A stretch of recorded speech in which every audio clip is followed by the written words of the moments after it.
Xin kính chào quý vị và các bạn, nhất là các chị em phụ nữ. Hôm nay một video nói về những người phụ nữ ngày hôm nay.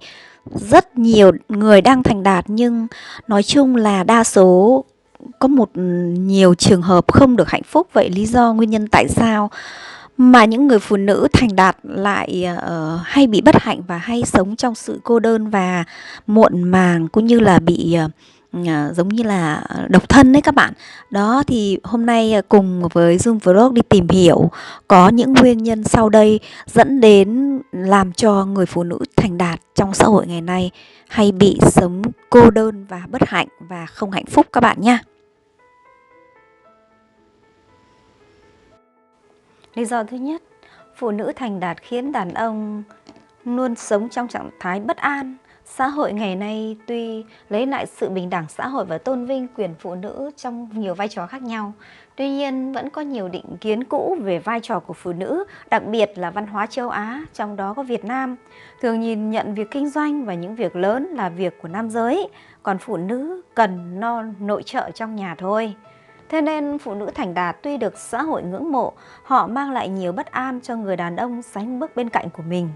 Các quý ông chồng bất an vì phụ nữ thành công thường mắc chứng bệnh hay gian lệnh. Nó không phải tất cả nhưng phần lớn do họ ngồi trên vị trí cao, đã quen với việc ra lệnh, sai bảo nhân viên của mình nên chị em thường theo thói quen mang căn bệnh này về nhà. Thông thường khi người vợ kiếm tiền giỏi hơn, phần lớn các ông dễ có cảm giác tự ti, phụ thuộc khi phải ngửa tay xin tiền hoặc là người khác gièm pha.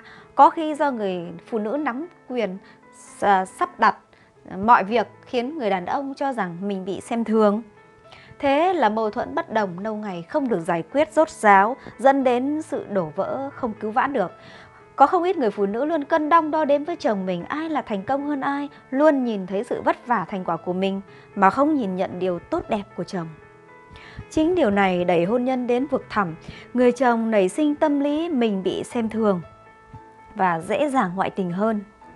Đừng thị uy dù mình thành công hơn chồng, mà hãy biết cách dung hòa nhé. Đàn ông dù có vợ thành công hơn nhưng bao giờ vẫn thích mình là điểm tựa cho cô ấy, chứ không phải ngược lại đâu. Tôi có một bà chị rất giỏi và thông minh. Chị ấy là giám đốc một công ty lớn, chồng của chị lại là một nhân viên bình thường.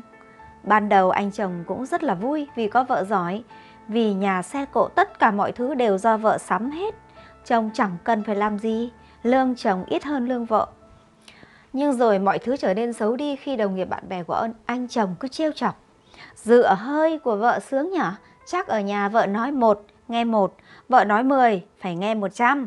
Thôi, anh xin vợ cái váy mà mặc vào luôn đi. Lúc đó anh chồng bực tức, bị đồng nghiệp chế giễu khinh thường. Anh ta quay về làm khó với vợ. Rõ ràng vợ không làm gì sai nhưng lại bị giận cá chém thớt. Chồng đổ lỗi chửi mắng vợ. Sau đó anh ta đi cặp bồ. Điều này cũng phải dẫn đến một lý do không thể ngờ. Cô kiếm nhiều tiền giỏi nên cô khinh tôi, vậy thì tôi ra ngoài, gái sẽ tôn trọng tôi. Ở bên những người đàn bà khác, không phải là cô, tôi mới thấy mình là một thằng đàn ông đích thực. Còn ở với cô, tôi thấy chẳng khác gì là con của cô, ô xin của cô cả. Tại cô kiếm tiền giỏi hơn tôi, nên tôi mới ngoại tình đó. Vậy nghe đến đó mà chua xót. Hóa ra đàn bà giỏi giang cũng là một cái tội.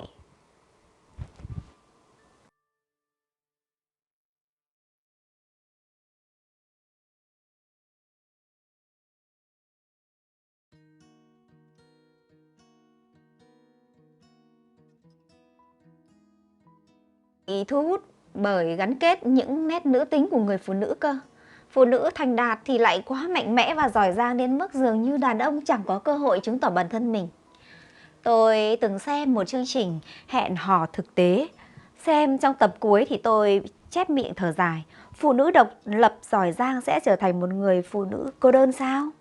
Chương trình với một anh chàng đi tìm hạnh phúc cho cuộc đời mình bằng nhiều thứ khác nhau.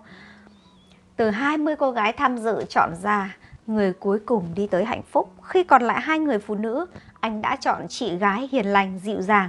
Tất nhiên không có gì để chê chị cả. Còn người chàng trai có vẻ như thích hơn từ đầu đến cuối lại là một chị học vấn giỏi giang, trí thức, thông minh, có nét quyến rũ, tự tin và chủ động. Có lẽ tới những giây phút cuối cùng, cùng nhau vượt qua bao thử thách thì lựa chọn ai và từ chối ai cũng là một điều khó khăn. Dẫu vậy, luật chơi thì tình yêu không có chỗ cho ba người.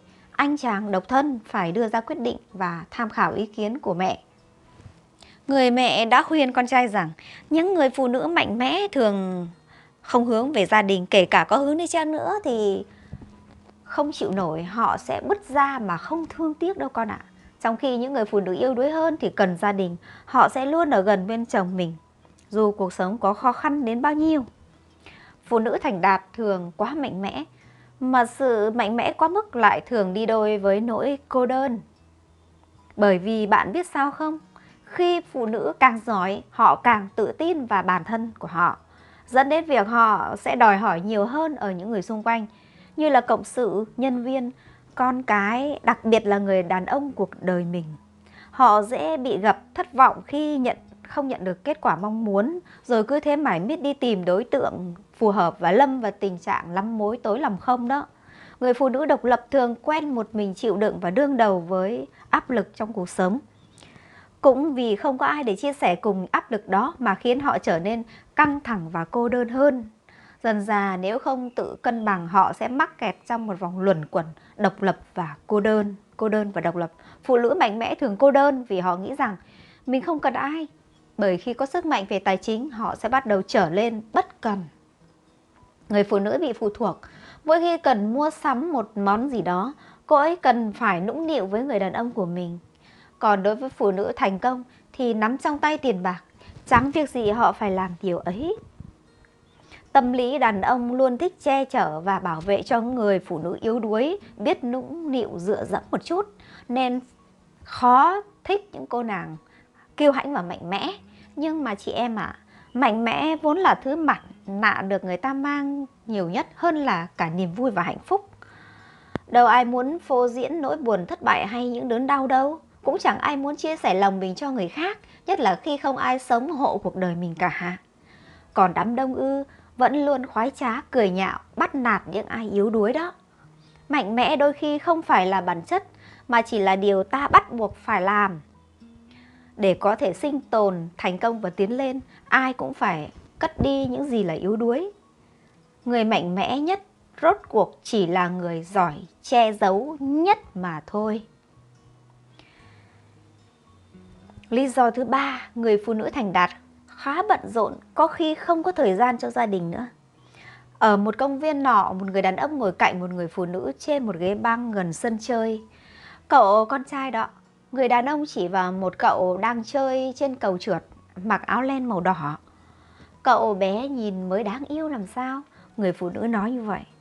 Còn kia là con gái của tôi, cô bé đang chạy xe đạp, vận một cái đầm màu trắng đấy. Sau đó người phụ nữ nhìn vào đồng hồ và gọi cô bé. Con chơi xong chưa, Misa? Misa này nhỉ, 5 phút nữa thôi, mẹ. Chỉ 5 phút thôi mà. Người phụ nữ gật đầu và cô bé lại tiếp tục chơi đùa cùng chiếc xe đạp như cô đã mong muốn. Thời gian trôi qua mà người phụ nữ lại gọi con gái của mình. Đi được chưa con? Cô gái lại nài nỉ, chỉ 5 phút nữa thôi mẹ, 5 phút thôi mà. Người phụ nữ lại mỉm cười và nói được rồi. Cô quả thật là một con người kiên nhẫn, người đàn ông nói như vậy. Người phụ nữ mới tiếp lời, Tommy, anh trai của con bé đã mất trong một vụ tai nạn giao thông. Vì một ngã tài xế say xỉn khi nó đang đạp xe ở một chỗ khá gần nơi này. Tôi đã không dành nhiều thời gian cho Tommy và bây giờ tôi sẵn sàng từ bỏ tất cả chỉ để có được 5 phút ở bên cạnh nó thôi. Tôi đã thề sẽ không lặp lại sai lầm đó với Misa nữa. Con bé cứ nghĩ nó may mắn có thêm 5 phút để chơi, nhưng thực tế là tôi mới là người may mắn khi có được thêm 5 phút nhìn ngắm con bé hạnh phúc. Cuộc sống luôn cần những lần đánh đổi và sự ưu tiên lớn lao nhất luôn phải là gia đình. Cuộc sống không chỉ có nỗi lo về tiền bạc và công việc đâu. Đừng để thời gian trôi qua và thứ duy nhất bạn có là tiền và công việc. Hãy dành thời gian cho những điều thực sự ý nghĩa với bạn đi, những người thực sự quan trọng đối với cuộc đời của bạn. Thế nhưng thực tế nhiều phụ nữ hiện đại bận bụi chẳng kém gì đàn ông, nhất là những phụ nữ có chức quyền và địa vị. Với phụ nữ rất lạ, khi có trong tay quyền lực, đôi khi nó như một cái men say khiến người ta tin những việc nấu cơm dọn nhà chăm con ép quá ư là lặt vặt, và coi chừng biết đâu đến một ngày sẽ có người đàn bà khác tình nguyện làm tất cả những việc lặt vặt ấy thì sao? Vì cô ta yêu gia đình của bạn thì sao? Nhưng người quá bận rộn hay người nghiện việc thường có đủ cớ để ngập đầu ngập cổ trong cái công việc của mình, và với họ những thứ khác thì ngoài kỷ niệm một bữa ăn, một câu chuyện không đầu không cuối bọn trẻ, thậm chí sự ra đời của bọn trẻ có thể là hoãn lại ư? Họ có lý, nhưng đừng để những điều kia đợi lâu quá nhé. Bởi một ngày nào đó nó sẽ đi quá tầm với của mình. Bạn có tin không? Có những người phụ nữ thành đạt bận đến mức họ biết mình không đủ thời gian để chăm sóc một đứa trẻ và quyết định không sinh nó ra. Việc trì hoãn này thường được cấp cho một cái cớ không thể hợp lý hơn đợi thời gian thích hợp. Tức là đợi họ thăng tiến, có nhiều tiền khi không trì hoãn được nữa. Nhưng hạnh phúc không phải là một ván cờ, đúng các bạn? Bạn có thể ý thấy không? Những đứa trẻ có bố mẹ bận rộn với công việc thường có xu hướng thích chơi với công nghệ. Chúng có thể vuốt iPad, mở điện thoại nhoay nhoáy, trò giao dịch qua điện thoại. Suýt những ai làm ồn xung quanh khu vực của chúng đứng như một bản sao hoàn hảo của bố mẹ. Và dù bố mẹ có tranh thủ chơi với con, ôm con vào lòng, khi tiếp tục làm công việc của buổi tối, sẽ chẳng bao giờ là đủ yêu thương nó cả. Và thật tệ nếu một ngày bạn nhận ra mình đã bỏ lỡ tuổi thơ của con, và đau đớn hơn nhận ra chúng không cần mình nữa đâu. Các bạn ạ, sự bận rộn có thể khiến những người phụ nữ thành đạt bỏ lỡ nhiều điều, khiến họ không còn thời gian cho gia đình, bạn bè, cho những người họ yêu thương và yêu thương họ. Nhưng mà đáng sợ nhất là khiến người phụ nữ ấy bỏ lỡ chính bản thân mình, lờ đi những nhu cầu của mình, hạnh phúc của chính mình. Và lý do cuối cùng, phụ nữ thành đạt thường sống bất cần, có cái tôi quá lớn. Trong khi nhiều phụ nữ dành thời gian và tâm huyết để tìm kiếm bạn đời, phụ nữ thành đạt không phải lúc nào cũng coi tình yêu là tất cả. Họ có nhiều niềm vui và lý tưởng sống hơn. Họ luôn coi công việc là ưu tiên số 1, nên bỏ lỡ nhiều cơ hội có bạn trai và cả những cơ hội hẹn hò khi quá tập trung vào công việc của họ. Đó cũng có thể là nguyên nhân khiến phụ nữ thành đạt không được người đàn ông thấu hiểu và giữ được mối quan hệ lâu dài để trở thành người bạn đời trong tương lai. Khi nhìn vào những người phụ nữ thành đạt đó, chúng ta có cảm nhận rằng cô ấy có thể chăm sóc bản thân mình, không cần đến ai. Sự thật là phụ nữ thành đạt rất dễ bị tổn thương, cũng cần được ai đó chia sẻ hay vượt qua cái cảm giác bất an khi yêu như bao người khác thôi. Phụ nữ thành đạt được học hành đến nơi đến chốn, làm những công việc cao cấp chẳng khác gì đàn ông. Thậm chí tài năng của họ còn vượt qua nam giới, làm sếp của đàn ông, tạo dựng vị trí địa vị xã hội nữa chứ. Độc lập kiếm ra tiền, phụ nữ tự tin, cành cao hơn rất là nhiều. Đối với họ, nếu không lấy được một người đàn ông ưu tố tài giỏi, họ ngưỡng mộ thì thà ở vậy còn hơn. Dĩ nhiên đâu phải người đàn ông nào cũng đáp ứng được yêu cầu ấy của họ. Thành thử phụ nữ ngoài 30 với sự nghiệp lại xinh đẹp và hấp dẫn nữa, nhưng vẫn độc thân đã chẳng còn hiếm lạ trong xã hội ngày nay. Phụ nữ thành đạt đề cao sự độc lập, tự chủ của bản thân mình. Họ khát khao được bước ra và tận hưởng cuộc sống muôn màu theo cách riêng của chính mình. Tất nhiên họ chẳng còn bị bó buộc bởi những quan niệm cổ hủ vùi dập phụ nữ nữa. Họ càng bận tâm đến cái nhìn, sự đánh giá của những người xung quanh là gì, miễn lương tâm được thanh thản, không làm điều gì trái với luân thường đạo lý là được. Thế nên ông Vũ Minh Châu, Tổng Giám đốc Bảo Tín Minh Châu nói rằng đàn ông thông minh không bao giờ lấy phụ nữ thành đạt. Mặc dù rất yêu và trân trọng phụ nữ, nhưng với ông, Vũ Minh Châu lại có những quan điểm rất đặc biệt về họ. Ông viết trong tập luận của mình rằng chăm, hiền là những đức tính quý báu nhất của người vợ. Phụ nữ đẹp thường không chăm, phụ nữ thông minh thường không hiền. Thiên nga mà tắm thương trường cũng trở thành gà chọi mà thôi. Ông chẳng nói rằng tôi nghĩ phụ nữ không nên thành đạt mà chỉ nên là người dịu dàng và tinh tế thôi. Ông nói như vậy. Là đàn ông thành đạt tôi biết một điều, một người đàn ông thông minh sẽ chẳng bao giờ lấy một người thành đạt làm vợ. Tổng giám đốc Bảo Tín Minh Châu cũng không ủng hộ phụ nữ bước vào thương trường, bởi sau một thời gian kinh doanh, những nét tính nữ tính của họ biến mất. Một chị đồng nghiệp của tôi làm việc trong ngành quảng cáo, rất đẹp và giàu có. Chị hay đùa gần 40, không bạn trai nhưng chắc phải tìm bạn tình chứ. Nói là nói thế chứ chả dám va vào ai đâu. Chị ngại người ta lợi dụng tài sản của mình, sắc đẹp của mình và đến với mình không có tình yêu. Mà yêu sao nổi với người luôn thủ thế như chị ta. Thế rồi thời gian cứ trôi đi, hết Tết này lại Tết khác, gia đình thúc giục mãi, đành để tuổi xuân ngày càng trôi đi không có tình yêu. Chắc phải sống đời độc thân vui tính, chị than thở khi đã gần 40, nhưng mà nhiều lúc cũng thèm lắm. Và trong những lúc thèm lắm, chị chỉ biết tìm quên trong công việc và lấy sự thành công trong công việc bù vào sự trông tranh của bản thân mình mà thôi. Lắm lúc mỏi mệt cô đơn sau một ngày làm việc, chị đổ thừa cho sự thành đạt của mình làm mình không hạnh phúc. Trong thực tế có nhiều người phụ nữ đánh giá là thành đạt và cực kỳ thành đạt, nhưng phần lớn trong số họ sự thành đạt dường như không song hành với hạnh phúc. Họ là những người phụ nữ thông minh, giỏi giang, giàu có, không ít người trong số họ rất là xinh đẹp, dễ thương và nữ tính nữa chứ. Thế nhưng hạnh phúc lại không phải thứ dành cho họ, như thể ông trời không cho ai tất cả, nên những người phụ nữ thành đạt thì sẽ tước đi hạnh phúc bởi một sự bảo toàn thì phải. Rất nhiều người nói rằng là phụ nữ không nên tham như đàn ông. Ông trời cho phụ nữ thiên chức làm mẹ là quá vĩ đại rồi, vì thế đừng quá mê sự nghiệp nữa. Phụ nữ có thể rất thành công trong công việc, nhưng cũng nên thắng bớt lại, dừng bớt lại để cân bằng cuộc sống cho gia đình. Như thế, dám nghĩ đến hai từ hạnh phúc.